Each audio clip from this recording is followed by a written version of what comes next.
While the big talking points in sport have been about whether the Premier Soccer League and Super Rugby will return to action, some smaller businesses and individuals may never recover from the damage brought by the coronavirus. We investigate the impact of COVID-19 on the sports industry. From the fans, vendors, and small underfunded clubs to professional first-class sports. We take a closer look at how the coronavirus pandemic has dealt a blow to the people who rely on live sport for a living. If I look at the grassroots bodies, they're obviously non-profit organizations, so most of them are, and they don't have huge cash reserves. So I think they're going to be bankrupt soon. I think a lot of the smaller bodies are already heading down that route. Over 80% of associations that make up SASCOC, the sporting bodies under them, will not be around in 6 months. And of that, 30% of that will not be around. They don't have enough funds to survive 2 or 3 months. So that's just the severity of it now. Like I said, professional sport, they'll be fine. You know, your big players like rugby, cricket, and football, they've got enough reserves to sustain this. Adele Heine runs the Vision Gymnastics Club in Johannesburg. She's a South African coach operating out of Roodepoort in the West Rand of Gauteng. She speaks about the challenges her club has faced with COVID-19 and the continued lockdown. Although this is I call it a luxury necessity, parents have got to decide where their money goes, and unfortunately it's not always into the sports. So we have definitely financially lost out during lockdown because we couldn't operate. And for many of the smaller clubs, if they don't open soon, unfortunately they're going to have to close their doors, which will be very sad for gymnastics.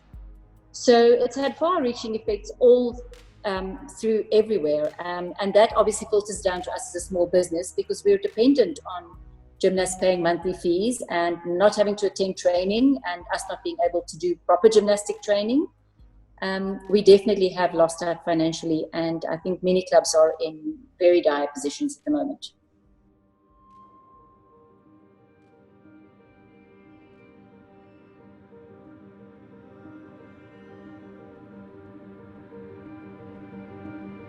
We personally have lost over 50 gymnasts who've just said, listen, we've gone from a 2-income family to a 1-income family. My personal situation is exactly that. It is frightening, you know, and most clubs, and I'm not just, I think, talking specifically for Johannesburg Gymnastics Centre, you know, we run from month to month, you know, there's never, I don't think anybody's really ever 3 months ahead, you know, so, and this thing hit us all by surprise, and I think we all understand why, you know, I mean, I totally support why we are in lockdown and why we've had to be in lockdown, but it doesn't take away from the fact that I think everybody is really starting to be really concerned now. Professional sports aren't alone in their difficulties. Social sports facilities have also been victims of lockdown regulations due to the COVID-19 pandemic. Julian Maxon from Friends in Sport Sports Complex at Zoo Lake in Parkview has experienced a massive revenue loss since the start of lockdown and now faces the prospect of having to close down. His revenue streams are usually from social bookings, weekly league bookings, and snacks sold at the clubhouse. We've earned zero income. Our expenses have not stopped, so we still have to pay staff. Well, we don't have to, but we've chosen to. We think it's the right thing to do. We've had rental, so this has been an extremely tough one for me to swallow. I've received monthly bills from the landlord. The landlord is the Johannesburg Property Company, who's the city of Johannesburg, and I've sent them a few emails asking, one, for either rental relief, or two, to stop our contract temporarily until lockdown regulations allow for us to trade or lockdown restrictions are lifted. I did pay my rental in month 1. This month, I'm not going to be paying it. Unfortunately, I'm not in a position to do so, and for the foreseeable future. So until lockdown is lifted, I won't be paying it, although the city of Johannesburg is requesting payment. Other than that, we've received bills for rates and taxes and water and lights, etc. We're still paying insurance, we're still paying security. A huge part of sports, whether it be at first-class level or down to social and self-funded clubs, is the presence or absence of sponsorships. Experts say external funding will be restricted significantly. One major code to feel the effects of a lack of games is the PSL. They confirmed that ABSA would end their 16-year association with the league at the conclusion of the 2019-20 campaign. You know, if you're in a tough space and a sport that traditionally hasn't attracted a lot of sponsorship, this is going to be a very difficult time because the economy is just going to be in such a tight shape that there's just not going to be a lot of spare money to go around from the big sponsors, but as well as the sort of more community-based sponsors are just not going to have the funds to support things that they might have ordinarily supported, more out of the goodness of their hearts than the exposure that came back from it. In any economic crisis, the first thing to go is marketing spend, and that's often linked into sponsorship. So a lot of sponsors that have had the opportunity to exit have, because their immediate concern is our business. And I think if you look at what the government is doing for sport, it's not a lot, and that's obviously a worry. I don't think there's any real economic relief for sporting bodies at the moment. I know that there's provision for kind of elite athletes, and in fairness, they need it the least out of all of us. If you look at the South African industry, sports industry as a whole, the main source we're sponsorship heavy in terms of income generation. So without sponsorship and backing of funders, there is no sport industry as far as I'm concerned. And we're in the same position here, is if people don't continue to invest, whether it's paying your membership fees or whether it's sponsors paying their sponsorship fees, I think a lot of these bodies will have to close. Despite the changes in sponsorship patterns among small sporting codes, sponsorship deals for commercial partners and first-class sporting codes may not be heavily affected. The sponsorship industry is going to be a really interesting unfolding story. Majority of sponsorship contracts are relatively long-term in nature. We're seeing a few things happen, and if I can give you the sort of general points that we're seeing a lot of sponsors and some really good partners are saying, look, we're a partner with these sports or this team or whatever it is that I'm involved in, and we're going to live through this with them. We're not going to stop paying them. We're going to continue to pay them. We might talk to them and say, right, what rights and benefits, what could you do more for me that you couldn't do, or potentially you can extend my contract. There's some renegotiating around the terms, but they're standing by, you know, what they'd committed to, and we're seeing that largely. There's also another sector of the economy, and you know, there's no prizes, I guess, for guessing which those are. There's certain industries that are under real stress. You know, you spoke about tourism and airlines and things like that. You know, they're going to have to really rethink about all parts of their business, and sponsorship, unfortunately, is going to be part of that as well. So there's definitely going to be some fallout in the sponsorship space. I think what's interesting from a commercial standpoint is the contractual obligations. So I think what sponsors will naturally do is they'll go to those smaller bodies and say, what can you deliver for us and what can't you deliver?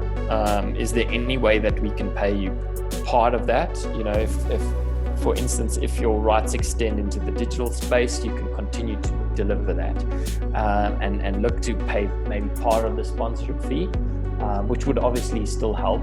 And I think, is there any way that these bodies then can extend the rights to next year? Fortunately, from a sponsorship perspective, we had strong relationship with most of our partners. So yes, it has impacted on the business across the board, but we haven't had any major sponsor pulling out. They understand the challenges that the industry is facing, that the world is facing. We have been engaging with a lot of our partners, the likes of Imperial, who've gladly said they're willing and they want to continue the relationship with us, the likes of Sun International, Enza, and a couple of other guys and that, and we're very, very grateful for that support. It's obviously now a cash flow item, which across the board, it's becoming under pressure. not just from our side, but our sponsors, the clients and things. And these are the conversations that we're having with all our sponsors in that, where we're saying, how do we manage the cash flow challenges that we're all facing? The reality is our industry is made up of small businesses. And all that those small businesses want is to get trading. And what we've done is we've put our policy forwards to government in how we believe we can be the safest. And it is a very strict and stringent policy. Our clubs have to apply, they will get a risk assessment, and they will only be allowed to trade depending on their risk assessment and depending on the level, with very strict social distancing and hygiene regulations in it. So we believe that we've done our part to regulate. And the part we need government to play with us is finally working with us and approving that policy, because once our clubs can start trading, then it solves the financial, in some ways, it solves the financial issue. The finances become a problem the longer we stay unable to trade economically.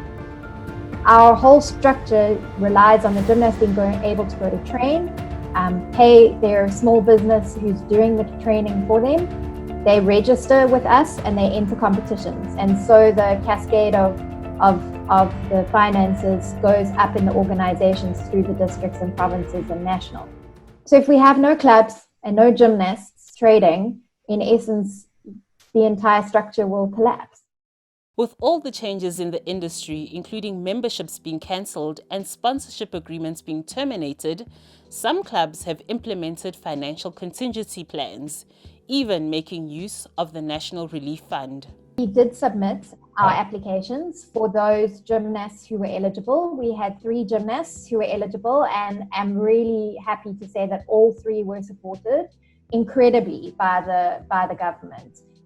It's really been a huge support to those 3 gymnasts. That's all who qualified.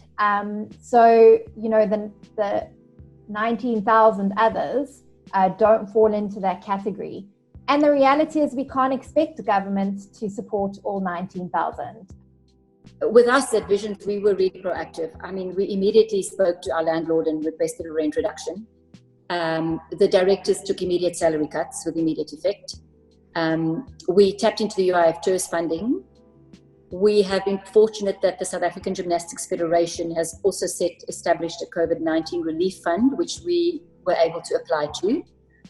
And we've had to cut some part-time staff members as well as a bit of administrative staff. But other than that, we've done all that. We've obviously also set up the channels to try and be interactive with our gymnasts as much as possible so that we can minimize the loss of clients. When you're the one paying, it's easy to say cut, cut, cut. When you put yourself in the recipient's position, the last thing you want is a cut, cut, cut. So yeah, the first option would be potentially to reduce some of the expenses that I've alluded to that are maybe not so critical. The second thing is to pay a portion of wages and salaries, and thereafter to reconsider, operational survival. So I think there are plans in place, but at this stage, we're taking it one step and one day at a time.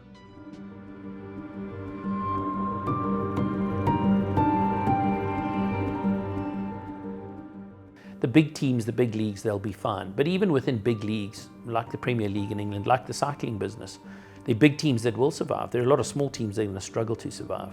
And I think the same thing is true for all sport. One of the biggest impacts that we're seeing that's coming out of COVID in this time is that if you were in bad shape going in, you're in deep trouble.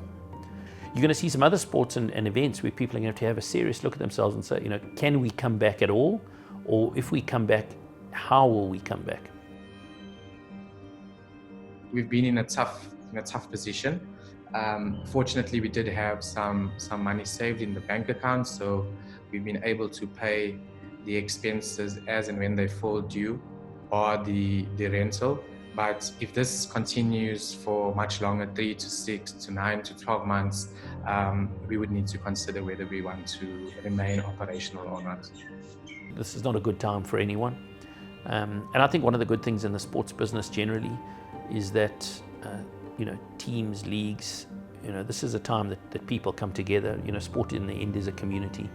There are a lot of sponsors, and the vast majority of sponsors that are involved in the sports industry are part of that community and they understand it. So I think you'll see them support wherever they can. But everyone's going to suffer because there are certain losses that are just not redeemable. To even think in our minds that we could go through a sporting calendar in South Africa where there'd be no Two Oceans Marathon, no Comrades Marathon, no Vodacom Durban July, likely not a Cape Town Marathon soon. Ironman is gone. Yes, we might see the Premier League, and we've missed half of Super Rugby, so we've had bits and pieces of it. But these other things, we just won't have them at all. Is inconceivable. So everyone's hurting. There's no one that's not hurting, and it's just the degrees of hurting, and it's about how well organized you are as a business to get through it. But it's not good for anyone. That's the bottom line.